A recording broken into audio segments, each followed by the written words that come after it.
Ang pagbili sa mga C-130J Super Hercules Heavy Tactical Transport Aircraft tuloy na. Ito nga po mga idol, ang pinakabago at pinakamodernong eroplano na binili ng ating bansa.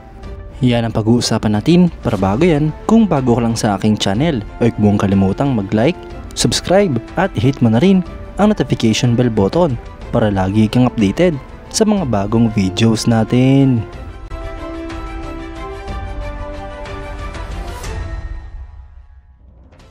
Ang Department of National Defense ay kinumpirma na nag-issue na sila ng notice to proceed para sa acquisition ng tatlong bagong C-130J Super Hercules Heavy Tactical Transport Aircraft para sa Philippine Air Force. Ang delivery nga po ng eroplanong ito ay naasahang darating sa ating bansa sa July 2026, October 2026 at January 2027.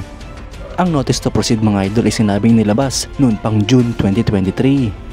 Sa paglabas nga po ng notice to proceed mga idol ay nangangahulugan lamang ito na ang kontrata ay napirmahan na at tuloy na ang proyekto. Ang Philippine Air Force mga idol ay nanawagan para sa requirement ng mga bagong heavy tactical transport aircraft upang mas palakasin ang kanilang fleet. Sa pagtaas nga po ng requirements para sa mga air transport aircraft ay siya ring pagtaas sa mga numero ng mga lumang eroplano ng Pilipinas. Ang end user nga po ng proyektong ito mga idol ay ang Philippine Air Force 228th Airlift Wing, kung saan sila nga po ay makakatanggap ng 3 units ng eroplano kabilang na ang Integrated Logistics Support Package. Base nga po sa original na plano mga idol ay 5 unit sana ang bibilhin ng ating bansa, ngunit dahil sa kakulangan ng pondo ay naging 3 na lamang ito. Ang proyekto nga pong ito ay parte ng second list ng Horizon 2 phase ng Revised Armed Forces of the Philippines Modernization Program na may budget na approximately 22 billion pesos. Ang acquisition mo dito mga idol ay US Direct Commercial Sale Procurement, habang ito naman nga po ay babayaran gamit ang Multi-Year Contractual Authority sa unspecified number of years gamit ang General Appropriations Act. Ang SARO mga idol o Special Allotment Release Order ay nilabas noong June 10, 2022 na nagkakalaga ng mahigit sa 3.5 billion pesos para sa 15% down payment.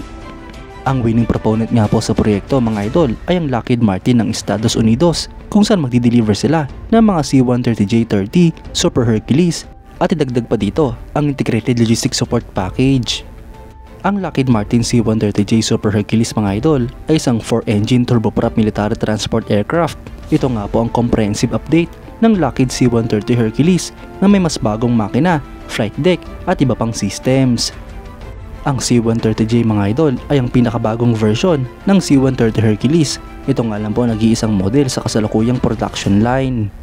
As of March 2022 nga po mga idol ay mahigit sa 500 units na ng C-130J aircraft ang na-deliver sa 26 na operators sa 22 na mga bansa. Ang eroplano nga pong ito ay unang lumipad noong April 5, 1996 at nintroduce naman noong 1999. Sinimulan nga po itong i-produce noong 1996 hanggang sa kasalukuyan.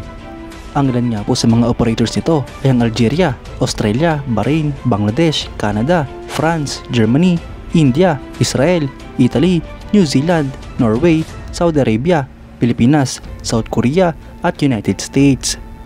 Habang former operator naman nga po nito ang United Kingdom. Ang C-130J Super Hercules mga idol ay pinapalapad ng 3 crew, 2 piloto at 1 loadmaster. May capacity nga po ito para sa 92 na pasahero o exactly 42,000 pounds. Ang eroplano nga pong ito ay may habang 29.79 meters, wingspan na 40.41 meters at height na 11.84 meters. Ito naman nga po ay may empty weight na 34,274 kilograms at maximum takeoff weight na 70,307 kilograms. Ang power plant nga po nito ay 4 na Rolls-Royce AE 2103D turboprop engines. Sa performance naman ay meron nga po itong maximum speed na 670 km/h at may range na 1,800 nautical miles. Mga idol, magandang balita nga po ito na nailabas na ang notice to proceed upang magpatuloy ang pagbili at ang proyekto ng ating bansa.